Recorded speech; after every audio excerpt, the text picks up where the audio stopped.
What is going on, RotoGrinders? Dean here. It's Dean 78904. If you want to get all technical on me, it's 5:31 on the East Coast. My computer issues, my bad. 2:31 on the West Coast. 4:31 Tennessee time, which of course is time for the flagship show here at RotoGrinders. It's called Grinderslive, and joining me today, three-man booth. Am I hearing noises already? What's going on? Is that Grant chiming in? No, that was a ad from the YouTubes. Grant, we're supposed to be professional around here. I say that as you're about to do a beer bet or a shotgun bet because take the big L. Cardi, take your victory lap. I believe you poo-pooed all over Andrew Heaney, and of course Haney's in the slate today. But you're going to get sloshed. You're going to get hammered. At least you're going to have one beverage. What's going on, Grant? Well, welcome to the show. Oh, I should also preface by saying that I really like the A's in that game, and they did have 4 barrels. Oh, how many fantasy points are barrels worth? When they're turned into home runs, like 3 of them did. A decent amount. You realize it's tougher, though, for barrels to turn into home runs when it's an elite home run suppressing park and it's great pitching weather, which was that's why only 75% of them did instead of 100. Small sample size, Cardi. Should I do this for you? Small sample size? I'll throw out the small sample size. Yep, you got it. That's Derek Cardi. You guys know him from such things as the Bat and the Bat X. What's going on, Cardi? I know you're going to be screen sharing throughout the show as well, showing off some of the tools there for the Bat. Are we ready for round 2? Round 1 was pretty fun. Yeah, I thought so. Well, I thoroughly enjoyed it. Well, are you going to thoroughly enjoy your beverage? Are you going to nurse it? When are you going to knock out your shotgun here? I thought we were waiting until the end of the show. I don't know. What are you drinking? What is that? I can't see. That's not an ad? Keystone Light Raspberry Lime, because it's been sitting in my closet for several months. It is not very good. Oh, it's warm?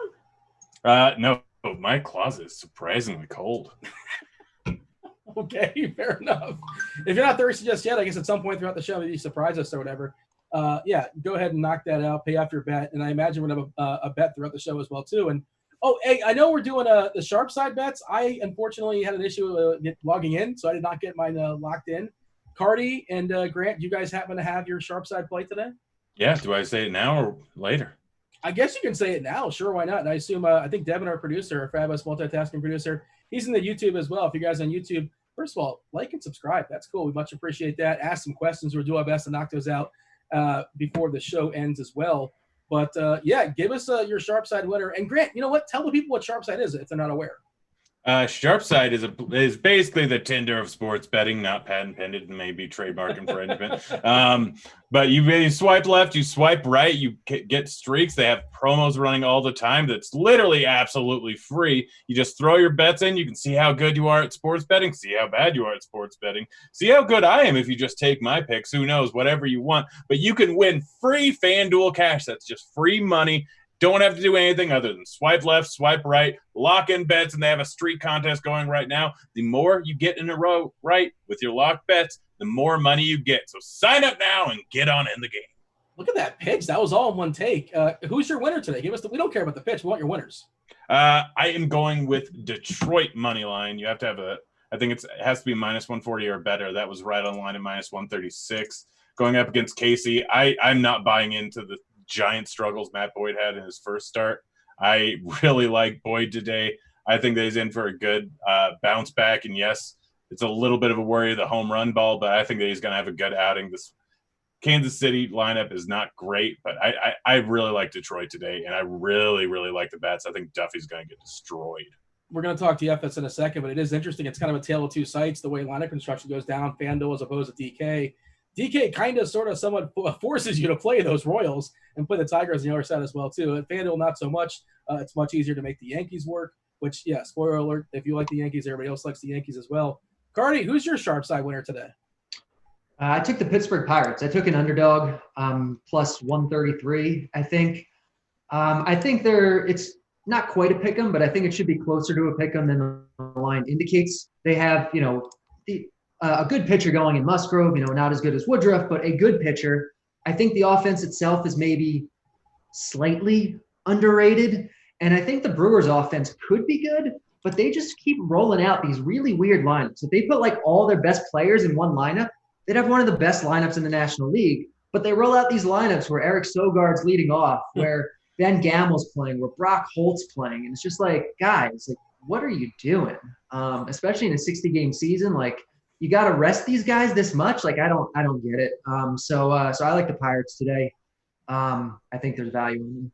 Well, speaking of a 60-game season, the dude just got suspended with 8 games for the Dodgers, the reliever. That's 13% of the season for giving us the greatest gift since the Jordan documentary. I'm not sure if you guys watched the Dodgers-Houston game last night. Why am I forgetting his name?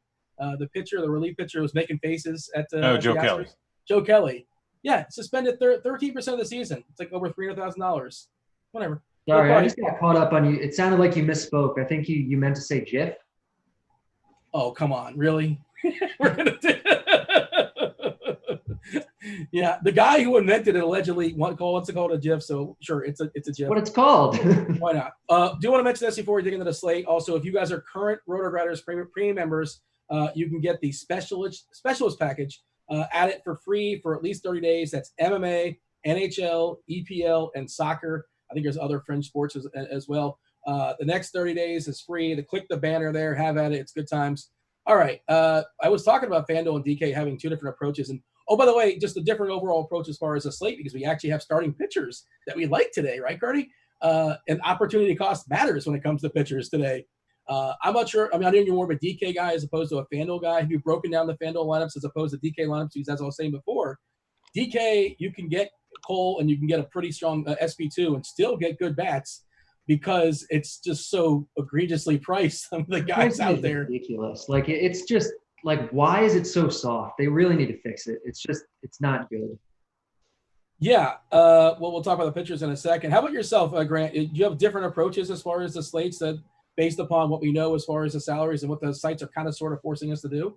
I mean, I'm paying up a little bit more at pitching than I originally wanted to this morning. I did the expert survey, and my plan was not to play DeGrom, Morton, or Cole at all. And it's looking like I'm slowly starting to gravitate a little bit more to that just because like you said, a lot of the bats that I love are way too darn cheap. So, like, realistically, I'm more of a fan of the mid-tier, like Heaney, Paddock, Boyd, and Woodruff. Like, I think that's where the value is. Just not sure if you need it too much on this slate. Like, I'm trying to figure out ownership a little bit, and the way that ownership's currently panning out, not nearly as much ownership on a lot of the expensive bats as I thought there would be. So I'm still going a lot of mid-tier pitchers, but I will have a little bit more exposure to the top-tier guys than I thought. All right, Cardi. I'm seeing in the chat they're talking about the prospect. Alex Santi is talking about Cole and DeGrom double barrel. I love the double barrel, and of course you have 3.3 per stick from DK, and that sounds like you can't make that work. You actually can. Oh, that's super easy to make it work. It's not hard at all. Like, Cardi, is that something we're considering? Myself, I have not built that out yet, but I'll do it after the show and kind of see what it looks like because I wanted to get a couple of big boppers. What are you looking at as far as an SP1 perspective? I suppose I think it's DeGrom a little bit behind Cole. There was a note that DeGrom is going to pitch between 80 and 100 pitches, which is weird. It's like, that's a weird bracket. Like, well, I kind of figured 20. You can give us a 20 pitch gap. That's not helping us out much, but up to 100 is interesting. Facing a pretty, not a very good Boston lineup these days. Cardi, what are you doing with Cole and DeGrom? I think it's Cole. I think going both of them is overkill. Yeah, you can do it because DK pricing is so soft and there's plenty of values. But I think there's more value in not doing it because there's value at pitching too. So I think it's Cole over DeGrom. He's facing the weaker offense in the Orioles. The Red Sox, they've kind of been scuffling, and they're not as good as they were last year, but they're still an above-average offense. And so I think Cole is the guy. I think he's probably not going to go over 100 pitches either. He'll probably settle in the mid-90s, the same as DeGrom. But he's a little bit cheaper. I think he's a little bit better in this spot. The lineup that he's facing in the Orioles, we generally think of as like a high strikeout offense. The version of it we're getting today is actually not. It's actually a very low strikeout version. So I think the gap is closer than maybe some people would make it out to be. I think in GPPs, like where the ownership gap is so much bigger, I think going with more DeGrom makes sense. But in cash games, I do think Cole, at least on Draftkings, is a guy that you should probably want to have. I don't think he's 100% necessary, but if you're spending up, he's definitely the guy, I think. Grant, I know you talked about hammering the mid tier. You got to pick one of the big spends. Is it the DeGrom or is it Cole for you? Oh, it's absolutely Cole for me. Like I side with Cole a whole lot more than DeGrom. I get that this Red Sox lineup isn't nearly as good. I get the or nearly as good as it used to be. I get that the ballpark is better for DeGrom than it is for Cole, but Orioles lineup isn't great. Like I don't know. Cole's 600 cheaper. I haven't projected for more points. Andy's cheaper. Like it's an easy move for me. I can't remember the pricing over on FanDuel exactly. I'm gonna pull it up real quick, but I think it's Cole on both sites. Granted, he's gonna come in at higher ownership. On FanDuel. Yeah, I still would rather have Cole on FanDuel, but I get going with DeGrom just because he's less ownership. So in tournaments, I definitely side with DeGrom. But Cole right now is my clear-cut option over on DK and pretty much all sites. Cardi, I think we're in agreement, actually. I was messing with the bat earlier today, and it kind of sort of agreed with my thought process. And, the Heaney versus Paddock conversation as an SB2, and on FanDuel, Heaney's cheap enough where you can roll with him and just have a blast loading up on all the bats. He's like 7 and change over there. There is some concern on FanDuel. Yeah. So what do you? Well, I'm curious. I know you play mostly on DK, but when you, from a lineup construction perspective, I have a really good-looking lineup with Garrett Cole. There's a couple cheap bats that obviously you can't. We live in a salary cap, can't get all the big spends, but Heaney just opens up the world for you. I'm a little bit concerned that he might go like 4 and change and not get the quality start, maybe not get the win. Sure, he can go 5 and change, probably not beyond 6. Injury concerns there. He's not a guy that's going to pitch a ton. Nice matchup, obviously. Talk me through that thought process as far as Heaney, and then bring Paddock into the conversation, because that's sort of my SP2 conversation on DK, Heaney versus Paddock. Yeah, so obviously I'm a big Heaney fan. I think he's a talented guy. I touted him on the show last time, and now the matchup is even better against this terrible Seattle offense that every single pitcher that's faced Seattle has been the chalk basically all season. We don't know how deep he's going to go. He got pulled at like 67 pitches in his last start, was kind of coming off the injury thing. I would think he should be able to get up into the mid-80s, and if he does that, that should be enough in this spot. If you run FanDuel lineups, if you run the bat through FanDuel, optimal lineups have Andrew Heaney like 4 points ahead of Cole lineups, and so I think Haney's your guy on FanDuel, and I think on DraftKings he's a really strong consideration. There's probably 4 guys that I'm deciding between in DraftKings cash games, and he's one of them for sure. For what it's worth here, I pulled up the plate IQ at RG as far as the last 2 seasons. That lineup for Seattle. Collectively, this is the projected lineup. Collectively striking at 23.7%. Pretty decent number. We got to get the official lineup in there. And of course, there's some small, there's Lewis in there, only has 20 at-bats. White has very few at-bats as well. Grant, jump in here. You poo-pooed all over Heaney. You lost your bet, and now you're back on Team Heaney because matchups matter? Yes. Yeah, I'm fairly certain they do. Yeah. This is baseball. That's half our job. But like, there's more lefties in the lineup. Like, the biggest thing I worry about with Heaney is righties with power going up against him, because he gives up a 44% fly ball rate and a 46% hard contact rate. So bombs are generally a bad thing if the pitcher's giving them up. But going up against a Seattle team, I mean, you look at the lineup, and who do you have to worry about? Seager last year had a 300 ISO versus lefties, but that was a little bit of an aberration, not something I fully expect. Again, like, Nola can hit lefties pretty well, but that's one bat. Like Crawford, Gordon, They're not going to do anything Shed Long, probably not going to do anything White, maybe a little bit to worry.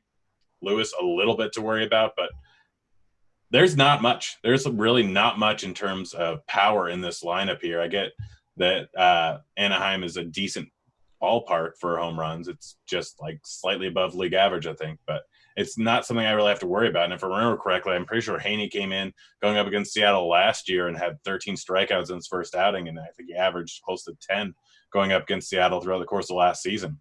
So we don't buy into too much BVP, but just and this team's very different, but from the small sample size we had last year, he just mowed him down. So I'm really liking it right here. I'm really liking him on this slate. Problem is ownership, and I think there is a less owned pitcher that I would rather go with for tournaments, but still, Heaney, just based on point per dollar, is probably the top play on the entire slate for pitching. Put that guy on layaway for a second. Let's tease it. Charlie Morton, his velocity was down significantly his first start of the season. That could be a multitude of reasons. Could be like a slow radar going. Who really knows what it is? But in any event, he's creeping around, up on 37 years old. He's not going to get pushed so much by Tampa. They play the long game. He never was a guy that would go 110 pitches when he's healthy. And it's just 10-8 is an egregious price on DK. There's no chance I'm rostering him. Anybody else, feel free to chime in if they like Morton. I don't. Soraka, that's a no, right? Nope. Yeah, Not really. I mean, you can take the shot on tournaments, but realistically, like, you're just hoping on every other pitcher up near the top getting blown up, which you'd have to kind of plan that out. So I'm going pretty much – I probably won't have a single share of Morton. There's like Slates matter. guys that are better than him just outright, even before you consider his high price. Correct. And slates matter. Like, I would have played him yesterday because, like, there's a chance he could have separated himself from the field. Oh, yeah, because yesterday. the field was so poor. Today, I just can't. We can't talk. Soraka on the other side, better real-life pitcher than the DFS pitcher, and I can't talk that 9.5K. So, Grant, let me talk about this one because it's interesting. DK specific as far as Boyd. Boyd has legit real upside. DK is essentially forcing us to play a bunch of Royals because the prices are just silly. Is there leverage in rostering Boyd? I mean, I can't imagine. Well, I don't know what the ownership is. And frankly, I've had computer issues and I can't get a bunch of pages up. So I'm only working on a couple of pages. So I'm afraid to even pull it up because I might crash on the spot. What is his ownership projection? 13% ownership. What is it?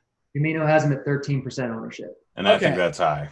Is there leverage on Boyd is my question because I feel like the Royals are going to be very popular on DK. Do you know who my favorite pitcher on the slate is? I'm guessing it's Boyd. It is, in fact, Boyd. For that reason, upside Ks and leverage because everybody's for KC? Yeah, upside Ks, leverage. Like, realistically, so out of all the pitchers that are playing today, who pitched the most? Like, who had the most pitches on opening day or second day, whatever? First start. Who had the most? Yeah, there we go. That's words I was looking for. Either 88 pitches. So I assume that's the most. That's the standard. Yeah, and he was getting blown up. Like, he threw 88 pitches, but did they really want to leave him in there? I'm not really sure. So he might have been stretched out enough to go more. Like, he threw 88 pitches. I'm not going to be surprised if he goes over 100. I know that last year he averaged right around 97, but it's also a little bit different here. It's a shortened season right now. Detroit's in the playoffs, I think, if it ended today. Well, everybody is the way the stupid format is. Well, it's a fun format to watch, but stupid from like rewarding the right teams. But go ahead.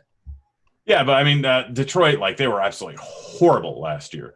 This year, they're still pretty bad, but they're not as bad as they were last year.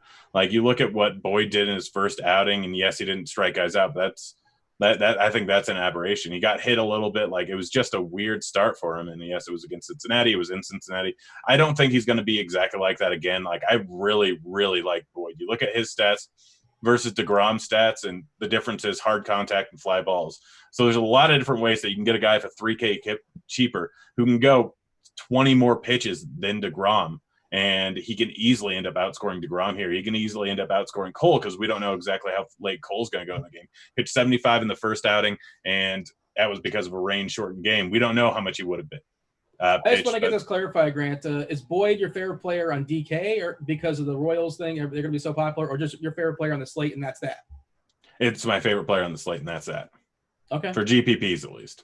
Cardi, your thoughts?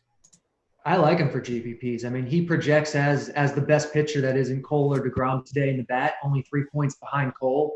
You have the leverage with the Royals going to be so chalky. I agree with Grant. I think Boyd is a good GPP play. Cardi, I love Paddock, man. Paddock versus Heaney. Who do you prefer? I prefer Heaney. I like Paddock, and then I like a third guy also is in my mix for cash games. My biggest concern with Paddock is that, have you seen what's going on with Oracle Park? I can't remember if we talked about it in the last show, but in spring they were talking about how balls were just flying out of Oracle Park because the archways in right field, normally wind flows through them. It kind of, swirls around a little bit. It's kind of blocked the wind. It's kind of changed the way the wind is interacting with the parks. They've covered them up so that people aren't standing outside the park watching the game because we're in the middle of a pandemic and they don't want people congregating out there. So they kind of obscured the view, but they also obscured the wind, and the balls are flying. There was a great article at the Athletic today, and basically it talked about how the balls that got hit last night by Tatis and Myers at the particular launch angle and exit velocities that they were hit at, one of them, no balls went out of San Francisco at all last year that were hit with that exit velocity and launch angle. And the other one, only like 25% of balls go out of any major league park or something like that. Like basically, wow. The park seems like it has changed to be more hitter friendly because of this. And so, but we don't know exactly how much because it's been literally one game. So that concerns me a little bit with Paddock. If this is not an extreme pitcher's park, if this is closer to a neutral park or even a hitter's park, I just think there's a little bit of extra uncertainty with Paddock where I will probably lean away from him in cash games. But isn't it going to be 59 degrees there? Yeah, it was 59 degrees last night. It's going to be chilly. Yeah, it was chilly last night too. Point counterpoint though, have you seen the Giants lineup? Is the alternative? Like I have. I mean, he still projects well. He projects as the Bats' fifth favorite guy behind Heaney after I've adjusted for the park a little bit. I like Paddock, but I do think there's some uncertainty with the way this park might play this year. Maybe like the San Diego side is kind of interesting and that same sort of thought process. And we'll talk sticks in a second, but a guy like Tatis or Machado and Pham as well. And, Cueto is like when you're locked in for guaranteed 9 innings. Cueto, of course, in the back end of his career, he's not a guy that's going to go particularly deep either. That bullpen's not known to be very well either. So, it's 7.5 is the total in that number. How about that as a sharp side? You like the over in that game, Party? 7.5. What does the back say? Yeah, I have it projected a little over 8. So if the line is 7.5, then I would take that. At least that's what it was on the RG page. Again, I'm only working with so many pages. You threw somebody out in the mid-tier. You mentioned you kind of teased there's in our name. Is it Woodruff? No. Okay. Anybody have a thought on Woodruff? I think he's fine. I don't love him. I think he's a little overpriced. I kind of like the Pittsburgh side more. Is it over reliable? Hold on. Wait, did you have a thought there, Grant, as far as Woodruff? I feel like we might get a take, maybe a last take ever. Well, not necessarily. Rich Hill, 40. He's a man. He's 40. That's my guy. Oh, man. Talk about the 40-year-old man, Rich Hill, because has he been scratched yet, or is he officially pitching tonight, as far as we know? As far as we know, he's officially pitching. He's an old man, but he's still really good. He's still got the great curveball, drops it into the top of the zone, gets his called strikes, gets his strikeouts. I like Rich Hill. I think he's in a good spot tonight. He should get a lot of run support up against one of the weaker pitchers on the slate. Going to face a bunch of right-handers, 8 of them, but that curveball means he's a reverse splits guy, so that actually kind of works in his favor a little bit. He's 7,200. He's good. I think the biggest concern with him is kind of the same one we have with Heaney, which is that, his start got pushed back the last time a little bit because of the injuries. How deep are they going to let him go? He was worked up where he should have been able to go about 90 pitches if he went the other day. So if he goes 90 today, that's great. If he winds up at 75 or 80, not so much.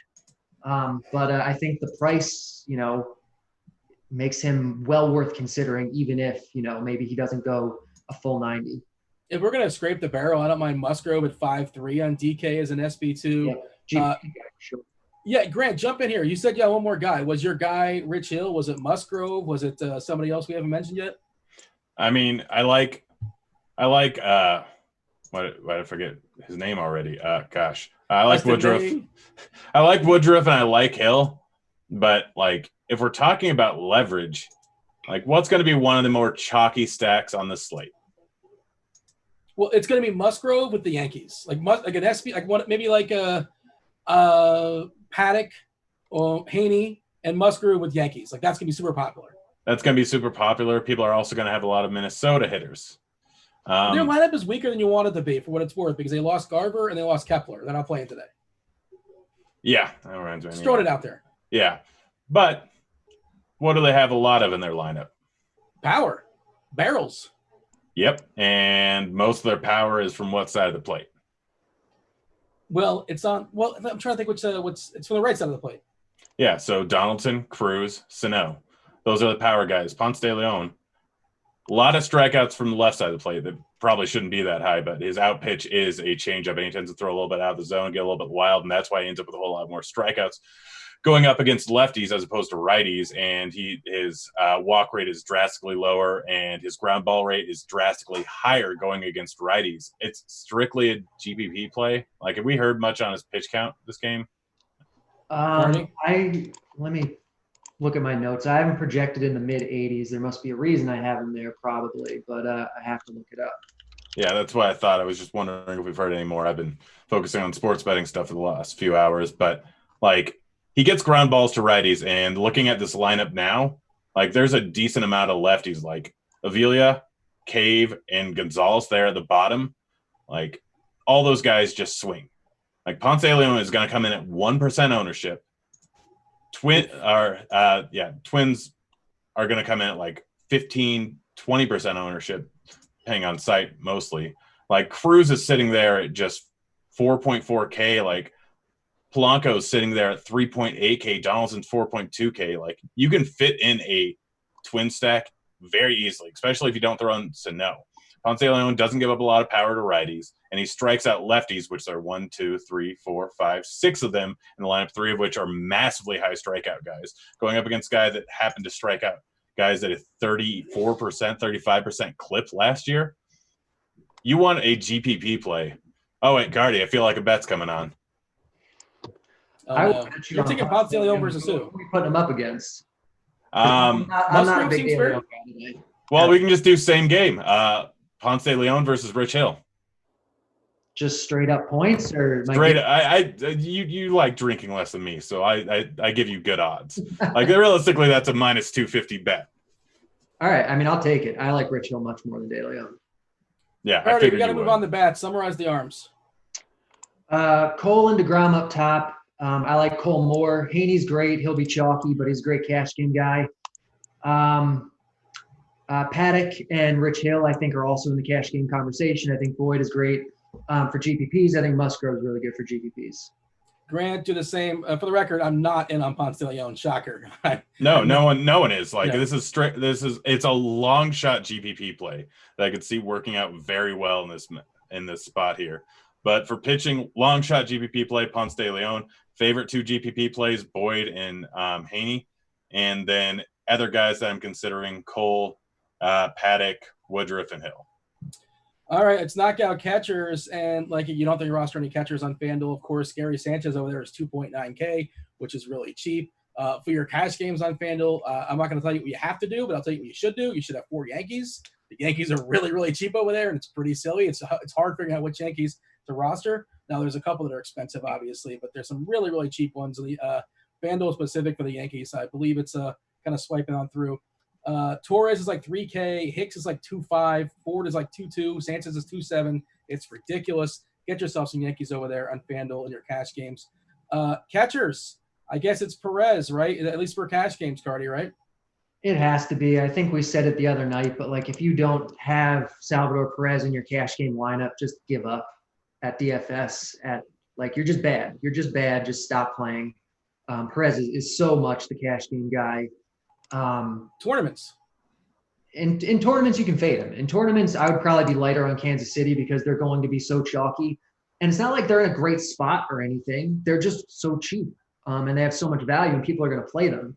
But if you want to be lower on Kansas City and GPPs, you probably should be. But in cash games, it's Salvi for sure. But there's a person on the Giants that's catching baseballs tonight named Chadwick Trump. I don't know that person. He's 2K on DK, just throwing it out there. But all right, just throwing it out there. Chadwick Trump, batting ninth. Grant, give me some tournament catchers, because maybe just play the sites. Like, Sanchez is going to be popular in FanDuel and not as popular in DK because of salary constraints. And people spend up, to be different. Why not play Sanchez on DK in tournaments? Is Grant with me? Am I talking to myself? Grant might have froze. Look at I was the heavy odds-on favorite pre-show to freeze first, Cardi. But, I guess he was going to take his beverage. I saw him pouring something, and maybe he might have had a malfunction. I think he's trying to get out of the bet. I think that's what's happening. He doesn't want to have to pay up, and so he just bailed. Well, it was like a Seagram flavored like raspberries. I don't know what kind of concoction he had over there. It sounded terrible. We can just move on to first base. Hopefully we get Grant jumping in here. Catchers? I can talk GPP catchers, Dean. Oh, you okay? Yeah, I mean, fire away. I mean, you should be playing, obviously, like catchers that are working with your stacks because everyone else is pretty terrible. If you're stacking Yankees, go with Sanchez. I think the Yankees will probably be over-owned at their prices and whatnot. But like Austin Hedges, we kind of alluded to a Padres stack. Like, play Austin Hedges. I'm going to talk about how much I like a Pittsburgh stack. Play Jacob Stallings. Grayson Grenier as part of the Tiger stack. I'm sure Grant will get on board with that. But I love Tiger. So Grenier is part of your Tiger stack. Those are your GPP catchers, I think. Are you bidding on an auction on a reality show, Grant, or are you back on our show?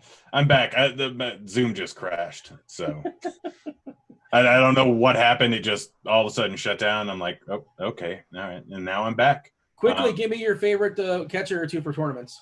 Gary Sanchez, Salvador Perez, or Greener. Nola, if you really want to go off the board, Heaney's going to be heavily owned, and he's the one guy with pop versus lefties. Is, I guess, my favorite catcher outside of just throwing in your stack. All right, knock out some first basemen. And again, Grant, this is like, I think it's sort of site dependent, depending on where you're shopping. On DK, I think, the one that makes most sense economically is probably CJ Cron at 3.2K. Of course, you can spend all the way up on a Muncy. Sure, why not? You can do Alonso as well, too. Plenty of pop versus Eovaldi. Where are you landing, Grant, as far as first? So Cron is by far my favorite, just based on price, followed by McBroom, just based on price. Like, those are the price-dependent ones where you just want to go with to save some money if you're going to pay up. But over on DK, you can go with Ohtani. He's probably one of the top plays if you're not even including price in there at all. Alonso, another guy. Like, if you're spending up, Alonso, Ohtani, Muncy, like, are all great plays on this slate. Sano, like, another guy that you can pay up for. Cabrera, no one's going to use. I know you don't get a ton of upside, but he's saying they're 3K, and if you're not throwing Cron into your Detroit stack, then you can be pretty different by just throwing in Cabrera. Outside of them, probably Smoke, but I mean, the obvious guys are obvious for a reason. It's Cron and it's McBroom, just for the price savings. Gardy? Yeah, Cron is the clear cash guy. McBroom is fine at 2K, but he's not a good hitter. Cron is a good hitter that is severely underpriced. Definitely has the wide platoon split. For me, save money elsewhere and pay up a little more for Cron. GPP wise, I mean, Ohtani I love today. I was considering him as more of an outfielder, but if you want to slot him in at first base, and then, in your GPPs, do other things with your outfield, like that's fine. This is a really good spot for a guy like Ohtani. It's the worst pitcher on the slate that isn't Wojciechowski, and maybe he's even worse. But Dunn is not good, and he allows a ton of stolen bases. So Ohtani could steal a base, he could hit a home run. He's great. Kyle Tucker is really interesting. Another guy that I was considering more in the outfield, but you can play him at first too if you want to be different or weird. He's leading off for the Astros tonight. He's got really good power. Yeah, he's facing a good pitcher in May. I don't love the Astros tonight, but the price is right for a leadoff guy with power like that. So I think he's very interesting. And Lomo at 2.8, if you just want to be weird and different, he's really underpriced. And if people wind up playing Musgrove because he's so cheap, maybe you get a little leverage there. Let's talk about this Dodgers-Astros game for a second, Cardi. 10 is the total. Christian Javier, we didn't talk about in the pitching section. He really wants to pick on the Dodgers, so on this slate, there's a big opportunity cost. But, if you look at his minor league numbers, and it was against, mostly AA guys, 39% K rate, monster K rate. He also was really, really wild. So, and he gave up very, very few homers. Again, this was against AA guys. He's facing one of the best lineups in all of baseball, arguably. Do you like just the Dodgers in general? And, of course, the Astros are stacked, too. Plenty of talent there. You talk about Tucker against May, who's, another solid prospect. He's shown some promise for sure. What's your general take in this game? The game really doesn't exist for me, I guess, today, with the exception of a couple players. I'm not looking to attack it. I'm not looking to play with pitchers. It's two good offenses. It's two pretty good pitchers. It kind of just winds up in the middle somewhere in every regard because of it. It just kind of bounces out that way. Brett, you got to take on that game? It's fine. It's not great. I feel like that's what everybody thinks. And why can't Christian Javier go out there and like have like 4 or 5 walks in the first inning or two. We might see some shenanigans based off what happened yesterday for what it's worth as far as relievers. I mean, I don't know. I think they gave a really, really harsh penalty to Kelly because they just want to stop it, especially with the thing against the Astros. Like 13% of the season being suspended for sticking out your tongue and throwing the ball at somebody and calling them a name. Like that seems fairly harsh. Whatever. It's probably gonna get appealed down to a couple other games, but maybe other. I know you talked about that Cardi opening day, maybe potential shenanigans with the Astros, and we might see it once again, some retaliation. And I don't know, man. I just think this game's going to be mostly ignored with you guys both are like, yeah, it's kind of sort of fine. It's happening, but not really. It's in a forest, I suppose. And there's some really big boppers in this game that will be mostly neglected. Anything else at first you want to talk about here, Grant, or shall we talk about the keystone position, second base?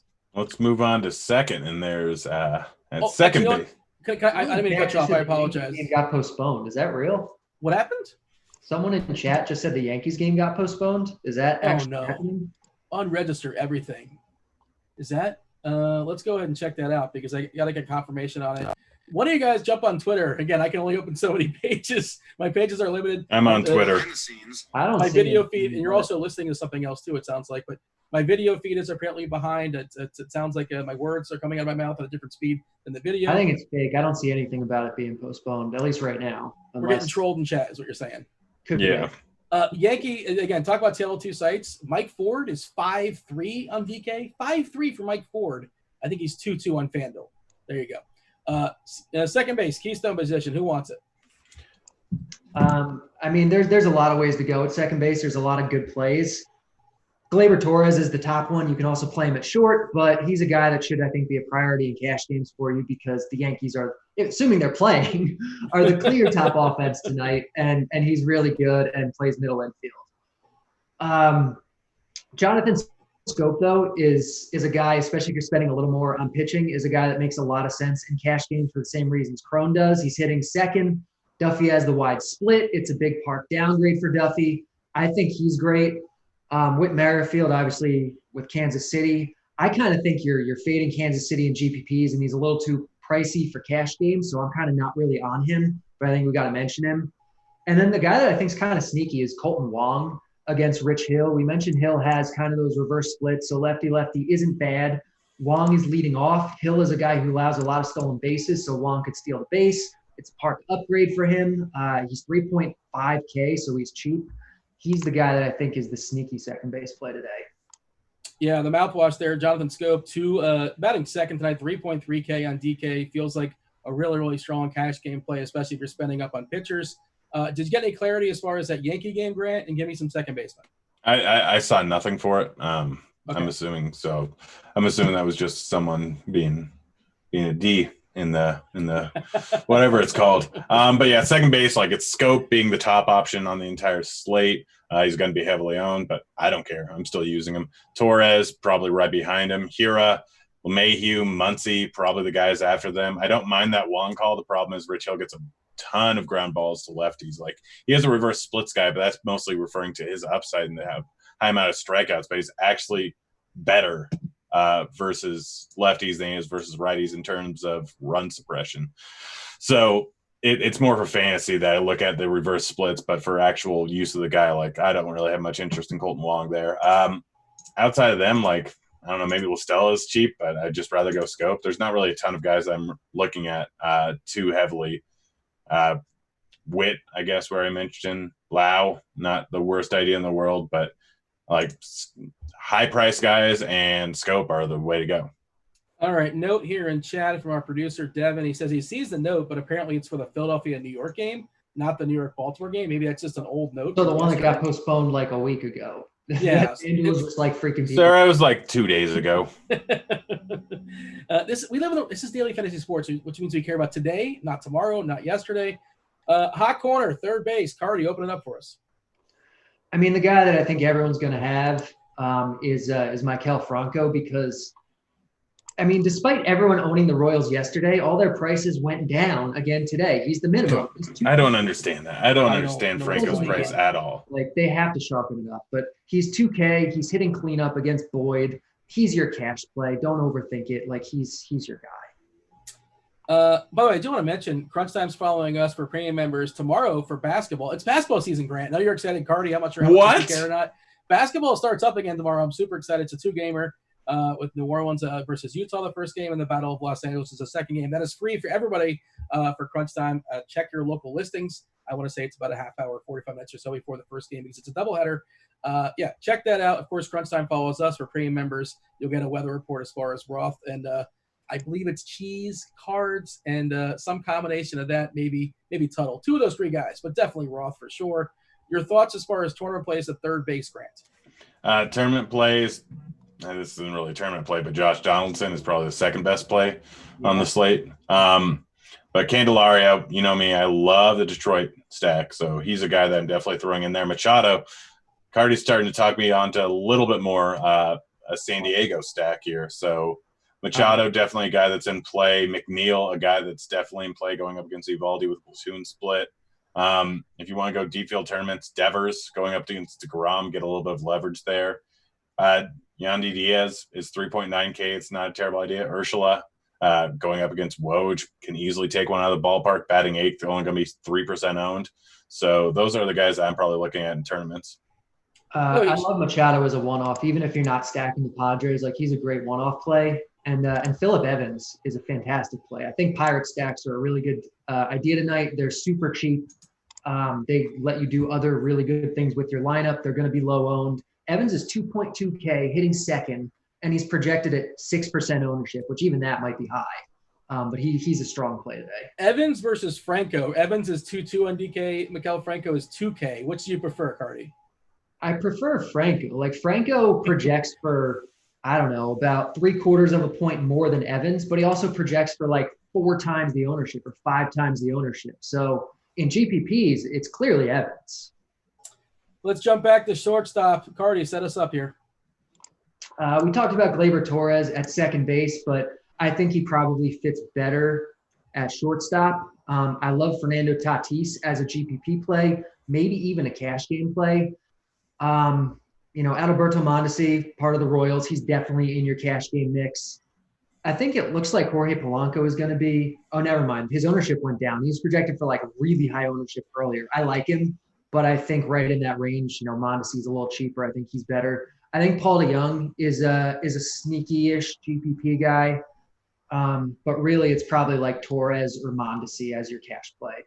I hate to be like that he looks bad play, but I've been watching Mondesi and watching the Royals a good bit. He's looked terrible so far this season for what it's worth. But, yeah, not freaking out. There's a lot of bad small sample sizes out there. Acuna's looked terrible. Christian Yelich has looked terrible. Even Trout has like 8 or 9 strikeouts so far this year, and he's looked bad outside of like 1 homer, 1 Trout missile.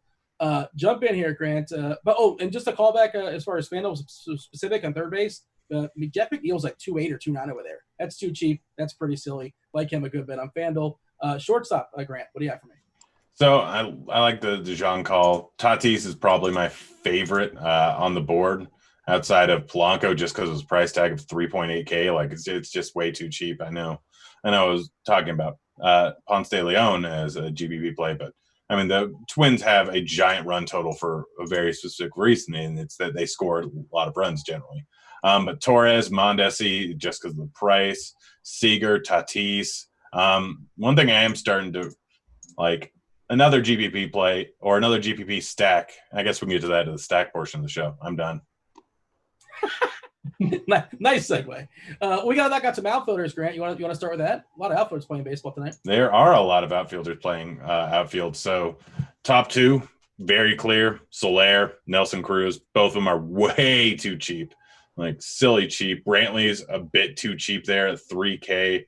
Stanton, Judge, if you need to pay up, are very, very simple. Like, if you have the money, play them if you're stacking the Royals with them. Trout, another guy that's always on the board. McBroom, if you need the money. Nimmo, I like it. 3.5K. Upton, like any of the Angels out. I'm going to have a lot of Angels outfield stacks with some infield stacks of other teams. But, yeah, Yankees for the outfield.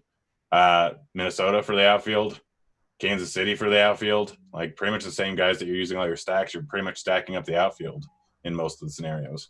I've been watching a lot of Royals, and I've been watching Soler as well, and he hits the ball hard every single time. And I was looking at his baseball savant, like his hard hit stuff, and he's hit at least 95 miles per hour every single ball except for one. He's like 7 of 8 or like 8 of 9 or something like that, and he struck out like 8 times too. So if he hits it hard. Very cheap on DK. FanDuel, a little bit more of a reasonable price. Jump in here, Cardi, as far as some other outfielders you like. I mean, he kind of hit the main ones, especially for cash games. Ohtani, I kind of mentioned at first, but I love him. I think he makes more sense as an outfielder. I think it's a really good spot for him. Trout in GPPs, I think, is great. Kyle Tucker, I think, is going to go a little overlooked, but I think he is a very strong play today, especially at what's going to be lower ownership than guys like Soler. And then outfielders that work with your stacks. Yeah, I'm not looking at the ownership stuff, but I feel, leave it to Jamino, leave it to the premium stuff. But I'm going to tell you, the Yankees are going to be much more heavily owned as far as Stanton and as far as Judge, as opposed to guys like Yelich and guys like Acuna and even Trout or Bellinger, and Betts as well. Just if you want to play the ownership game in tournaments, I have no problem with that at all. Speaking of stacks, Grant, who are we stacking up today? So my favorite stack on the board by far is the Tigers. Absolutely love them today. Going to be going super heavy on them. There's the chalk ones and the Twins, the Yankees, and what's the other one? The Angels. Like, those are the obvious ones. Absolutely no problem with that. But my top stack is Detroit, and my 2 off the board stacks are going to be the Padres. Thank you, Cardi, for talking me onto them. Now I'm just going to lose money because it's in San Francisco, and that is a myth, what you just said that last name. And then, this is a great GPP stack. The Cardinals, so they're going up against Rich Hill. What's the odds that Rich Hill ends up getting a blister in the first or second inning? 5%. Nah, probably higher than that. Let's be honest. He probably won't start the game if he's. I suppose it's possible it could spring up on him, but yeah. I don't know. Is their bullpen terrible? I think it's about average. It's good, actually. I could be wrong. I think Minnesota's got a good bullpen, but anyways, continue your thought. Yeah, not very far into the season, they got 4.6 xFIP. But yeah, Ponce de Leon, or not Ponce, the Cardinals, very small or very low ownership, very low prices. With everyone going on the Royals, you just kind of go over to the Cardinals, and you can still fit up any pitcher you pretty much want by stacking them up. And there is some power, especially with O'Neill, with DeJong, with Goldschmidt, with Wong. I think it's a good GPP move to stack up the Cardinals at least once or twice in large field. My counter to that is you can get really good lineups at low ownership too. You can get the Dodgers at fairly low ownership and the Astros at fairly low ownership. That would be my counter. But I hear you. I understand. Give me a couple stacks here, Cardi. Yeah, so the bet has this new stack page where you can see what every team's best stacks project at in terms of their raw points, in terms of their point per dollar. It's really cool. There's a lot of really cheap stacks today, obviously, because DraftKings has everyone really cheap. But I think if you really – obviously the top stacks, the Yankees, the Royals, I think the Cardinals are pretty solid. The Twins are good. But I think Padres are off the board. I like them quite a bit. And I think if you want to get really gross, if you want to do the vomit stacks like Blender talks about, I think the Pittsburgh Pirates are a really strong stack today. I think they're cheap. You can do other things around them. It's not like you're expecting the Pirates to go out there and score 15 runs. But if they go out there and score 8 and you have, expensive Yankees bats mixed in with them with Garrett Cole or something like that, you can do a lot of good things. I don't even hate going with an Orioles stack with DeGrom as your expensive pitcher as extra leverage against Cole in a few of your lineups. But again, these aren't plays that aren't going to work out every time. But if you make a bunch of these over the course of a couple months, a couple of them are going to hit pretty big. And so I think stuff like that, I like it tonight. I don't like how Cardi's saying the crazy things now. But just be careful, Cardi. The crazy thing was saying vomit stack. Copyright laws are very big these days on Twitter and DFS. I credited it. Expect a lawyer to be approaching you shortly. Call them throw up stacks, maybe. But we would love to answer some questions in the chat. Maybe we'll stick around and answer a couple of them actually in the actual chat here at YouTube. But we do have to step aside and make way for crunch time. Before we do that, each one of you guys got to give me somebody that's going to break the slate, a pitcher, a batter. Give me something, Grant. You go first. Boyd. All right. Succinct, one syllable. Go ahead. See that and raise it there, Cardi. I guess I'm going to go with Rich Hill because he's the guy that I like the most. I think that other people are not on as much. So I think Rich Hill is a very good play tonight. Fair enough. All right. He was Cardi. Oh, Grant, we never got your drink. Knock it out. We got to go. Oh, yeah. You've been nursing it the whole time, and we got to. I haven't touched it yet. I was just waiting for the phone to go down. Unbelievable. Well, we this is about 20 seconds before you step aside and go. Can you down it quickly? Come on. Yeah. Well, cheers. Knock it out. And I lost the video. I'm not sure if you guys can see his video or not. It's gone. It was like a magic act. I don't know what just happened, but he was Cardi. He was Grant. Stay tuned for Crunch Time. Thank you to Devin for producing the show. We're out of here. Holler.